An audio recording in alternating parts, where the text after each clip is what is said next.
Brian, let me ask you this from a USC perspective. Now, USC fans, obviously Notre Dame's a rival. And, as you outlined earlier, when USC's good, yeah, we need Notre Dame to be great so that, that game provides playoff leverage. When we're not doing well, we obviously don't have to root for you to succeed. But this year, yes, we're definitely going to be rooting for Notre Dame to do well. But, the mindset among the USC fan base, having talked to a lot of Trojan fans the past few years of misery, we're looking over at South Bend and saying, hey, that's a program that gets it. That's a program that's doing it right. There's a lot of respect for what Notre Dame has established, and there's respect there, not just because of the rivalry, but because that's where USC wants to be once again, always competing for the playoff, right in that top 5, top 6 conversation. So let me ask you, what is it that Notre Dame has been able to do in terms of recruiting and developing quality line play? Because that's the gold standard. That's what USC used to be in its glory days under John McKay and John Robinson. Just what was the process? What was the journey of evolution that got Notre Dame to a place where it just regularly got powerhouse offensive lines that would just knock the snot out of you?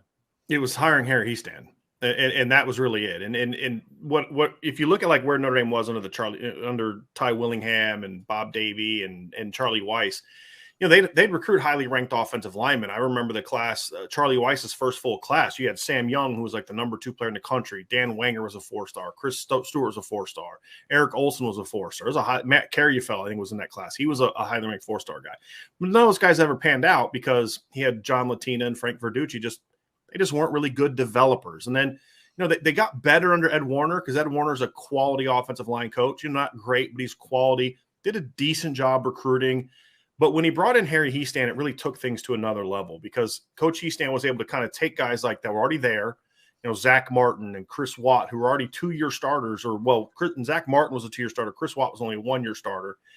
Take guys like that and then take Braxton Cave and then just raise their level of play. I mean, if you go look at Zach Martin, he was a good player in 2010 and 11, but he became an All-American caliber player in 12 and 13, goes on to become a first-round pick. Chris Watt's a third-round pick. And even though he was working with guys like Mike Kolek Jr., who's a great analyst, but wasn't a great offensive lineman, you had guys like Braxton Cave, who was coming off a major injury, Christian Lombard, who were just okay players, and you still had one of the better lines in the country in 2012, then that sets the foundation for future success. His first full recruiting class, he recruits Mike McGlinchey. He recruits Steve Elmer, who's a top 100 recruit. John Montelis was a top 100 recruit. Hunter Biven was a top 100 recruit. And there's somebody else that I'm missing, and I can't remember who the 5th offensive lineman was, but it was the best offensive line class. Oh, Colin McGovern was considered one of the best offensive line classes in the country. Follows that up a year later with Quentin Nelson, Alex Bars, and Sam Mustipher. And then, and then he actually recruited Jerry Tillery. That's the funny thing is, so that's another first-round pick that Harry Hiestand recruited, but he decided late in the process he wanted to play D-line, but he was an offensive lineman throughout his recruitment. Then, of course, a year later, it's Liam Eichenberg and Tommy Kramer. Then in 17, it's Aaron Banks. And that was really it. But it all came down to his ability to right away turn that offensive line around to where within 2 years, you've got Zach Martin being a first-round pick, Chris Watt being a third-round pick, combined with the reputation that Coach Hiestand already had as someone that was viewed as one of the best offensive line coaches in the game. So that really was it. And then he established a mentality of, we're going to run the ball. We're going to play physical football. And it, kind of took a while to get there, right? Because you had to kind of bring Brian Kelly along, kicking and screaming a little bit into the playing physical football. And then when he left, the offensive line play has kind of steadily gone down. And then this past year was the first year that the line wasn't dominated by Harry Hiestand recruits, and we saw what happened. It was terrible.